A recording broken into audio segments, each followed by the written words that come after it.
Salut à tous, c'est le militant, le père fondateur de la RDA, le porte-parole. Nous avions dit que nous allons continuer la chasse aux chefs d'État africains qui ont prêté serment de venir en aide à leur population et de développer l'infrastructure sanitaire. Mais une fois élu, la chasse à l'intérêt personnel commence. Mais tout d'abord, nous allons saluer le chef d'État de Madagascar qui a compris que pour avoir l'admiration du colon, il faut développer, il faut créer, il faut inventer. Aujourd'hui, il y en a Covid-19. Ils ont trouvé une solution. La population est soignée par un remède africain.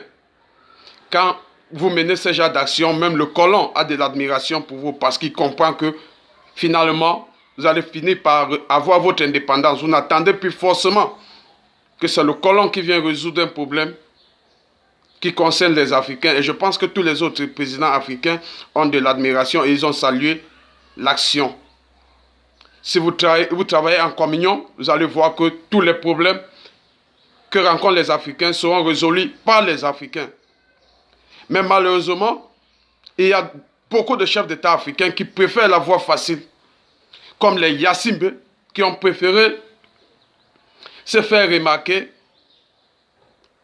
par la voie de brider les mandats. La plupart des présidents africains se sont fait remarquer dans le négatif, c'est-à-dire brider les mandats. Personne ne veut faire un mandat, personne ne veut faire deux mandats. Ils veulent faire des centaines de mandats ou alors mourir au pouvoir. D'autres gèrent le pays de génération en génération, plus de 50 ans aujourd'hui. Ils ont transformé des républiques en royaumes. Et ils disent qu'on doit se taire. Nous ne pouvons pas nous taire. Et le pire dans tout ça, ils ne développent pas l'infrastructure sanitaire. Et quand ils ont les caries dentaires dans leur bouche, de leur cuisinier jusqu'au ministre, au chef d'État, tous vont au Maroc pour se faire soigner leurs caries dentaires. Ce qu'ils oublient, c'est que le roi des Marocains lui-même ne se fait pas soigner au Maroc. Il part en France, il part en Suisse, au Qatar, en Arabie Saoudite. C'est là où ils vont se soigner. Comment vous allez avoir l'admiration du colon?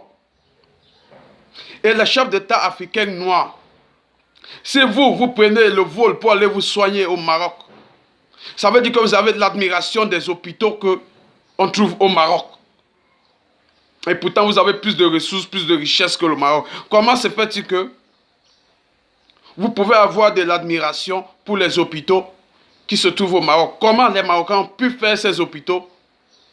Il n'y a pas la magie dans ça. Si eux, ils ont pu faire ces hôpitaux, ça veut dire que vous aussi, vous pouvez le faire. On pouvait comprendre que c'était l'Occident qui avait ces hôpitaux. Mais le Maroc ne peut pas avoir ces hôpitaux et vous êtes incapable de reproduire la même chose. Et pourtant, vous êtes plus riche en miniature que le Maroc. C'est inacceptable. Après, vous allez nous faire des menaces de mort. Non, la mort, on la trouve partout. Il y en a qui meurent même dans leur sommeil. Mais c'est important de mourir pour une bonne cause, parce que vous étiez en train de revendiquer. Si vous ne voulez pas prendre soin de votre population,